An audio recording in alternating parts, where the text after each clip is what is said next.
sorry about the heater. I know it's really loud. It is always that loud.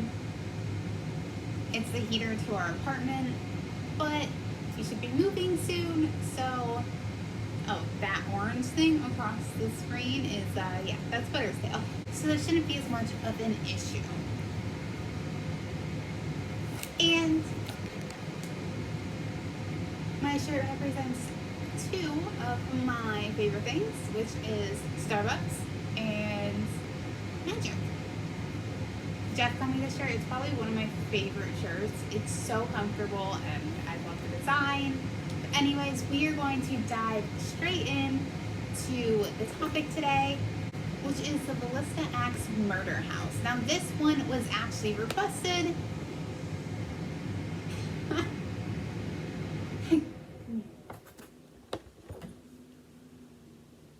So I wanted to make sure to fit it in before 31 Days of Halloween ended. So let's dive in. Now the town of Villisca is a small town in southwestern Iowa. Back in 1912, this sleepy little town was home to 2,039 people and no more than 2 square miles in size. In the early hours between midnight and 5 a.m. on June 11th, 1912, 8 people were bludgeoned to death in the home of the Moore family. This included all 6 family members and 2 friends of one of the daughters. 6 of the victims that were murdered were children. Josiah Moore and his wife Sarah Montgomery had 4 children. Herman, who was 11, Mary, who was 10, Boyd, who was 7, and Paul, who was 5. Josiah owned a hardware store in Villisca, Iowa. And when she wasn't looking after her children, Sarah was very active in her local church. On the night of June 10th, the family spent the evening at Presbyterian Church. I know I just butchered that word. Where they took place in the part of the Children's Day program. This was an event that Sarah, who was the mom, helped coordinate, and Mary, who was her daughter, invited 2 friends to stay the night. They were sisters, and their names were Ina May, who was 8 years old, and Lena Gertrude Stillinger, who was 12.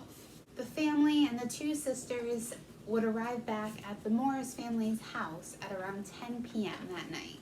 That evening, nobody heard anything coming from the Moore house. However, the next morning, the neighbor, Mary Peckham, noticed that the family hadn't came out to do any of their usual chores, so she thought it was rather odd.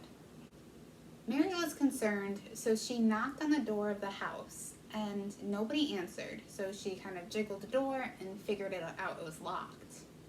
After she let their chickens out for them, she rang Josiah's brother, Ross Moore. Now, Mary was the very first person to notice that something was wrong at the Moore house. She was basically a grandmother figure to the children. She ended up dying later that year because of a nervous breakdown after the murders. So Ross showed up, he again knocked on the door, got no answer, so he let himself in using his own key. Mary stayed on the porch while Ross ended up going inside. He walked into the parlor and then opened the guest bedroom door, where he found Ina and Lena Stillinger's lifeless bodies on the bed. Mary and Ross then contacted a police officer by the name of Hank Horton, who arrived shortly after. The officer's search of the house would reveal that all 6 family members and the 2 girls were murdered. All of them were bludgeoned to death using Josiah's own axe. The axe was left behind in the room with the Stillinger sisters, so it was left in the guest bedroom. Doctors ended up coming to the conclusion that the murders had taken place somewhere between midnight and 5 a.m. They found 2 cigarettes in the attic, which suggested that the killer or killers waited in the attic for the Moore family to come home, and that they were waiting for the family to fall asleep before they made their move, which is absolutely terrifying. I know I've mentioned this before, but that scares me so much. Somebody in your house with you having no idea about it. Especially because your house is supposed to be your safe place. The killer or killers began in the master bedroom, where Josiah and Sarah were asleep in their bed. Josiah received more blows with the axe than any other victim. His face had been struck so many times that both of his eyes were missing.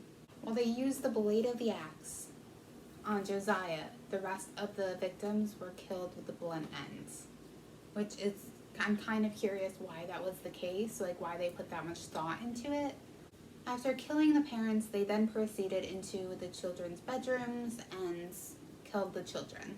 The killers then returned back to the master bedroom and took more blows at Josiah and Sarah, which I would assume they were both already dead. I mean, maybe not, but especially Josiah, especially if they're using the blade of the axe. While doing so, the killer had knocked over a shoe that had filled with blood. The killers then moved on to the guest bedroom where they had killed Ina and Lena. Investigators believed that all victims, except Lena, were asleep during the murders. So she was murdered so aggressively while awake. They even believed that she had tried to fight back because she was found with a defensive wound on her arm. Lena's nightgown was pushed up and she had no undergarments on, which led investigators to believe that she was sexually molested or that they had attempted to do so. Now remember, Lena was 12 years old, so she was the only one that was awake, and I believe that she's the only one that was found that way, with her nightgown pushed up and her undergarments missing. Over time, many people in Villisca were suspected to be the killer.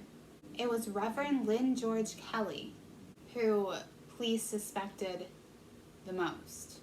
The Reverend was an English-born traveling minister who just so happened to be in town on the night of the murders.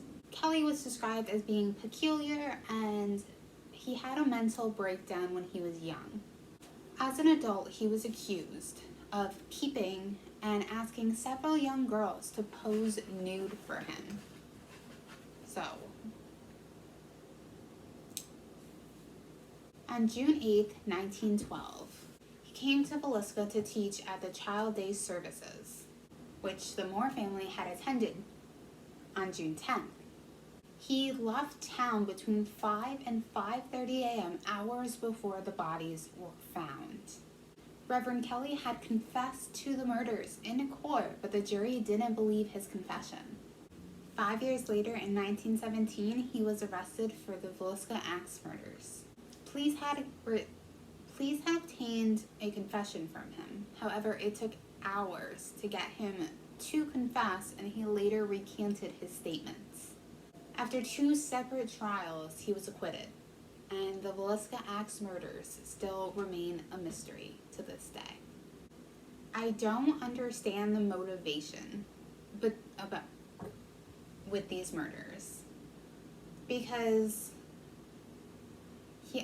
the killer obviously had a deeper hatred for Josiah because he was the one that was beaten the most, or bludgeoned the most. And he was the only one that they used the blade on. So I feel like they wanted to inflict even more damage to him than they did the other ones, the Sarah and the children. But it was something that was definitely thought out because they were in the attic waiting. So they targeted the family. And it's really, really strange that the Reverend left literally hours before the bodies were found. I mean, maybe he just had to get up really early. Maybe he just really liked leaving places early when he was traveling, but I don't know. It doesn't sit right with me. I would love to do an investigation here someday. It is just traumatizing. Just this entire case. And so heart-wrenching. Just the fact that somebody could go in, plan this, literally plan it. There was no way that it wasn't. I think the only thing that wasn't planned was what happened to Lena. And I think that when they were trying to molest her, that's when she was trying to fight back. If she had it on her arms, because he was probably holding her arm, which is an awful thought. But I want to know what you guys think about this tragic case. I do want to dive into it even farther than I did and just see if there was any other suspects. I didn't come across any more, any actual names when I was looking into it. But I can definitely see why Reverend Kelly was looked at so strongly. And I don't know why, people continued letting him into, their churches and stuff and around their kids when there were so many accusations of him peeping and asking for young girls to pose for him. Because none of that is okay at all. But let me know what you guys think about this case down below. And if you like this video, please give it a big thumbs up. And if you are not subscribed yet, definitely, please make sure to hit that subscribe button. It would mean so much to me. I love you guys so much, and I hope that you have an amazing rest of your day, and I will see you tomorrow. Bye!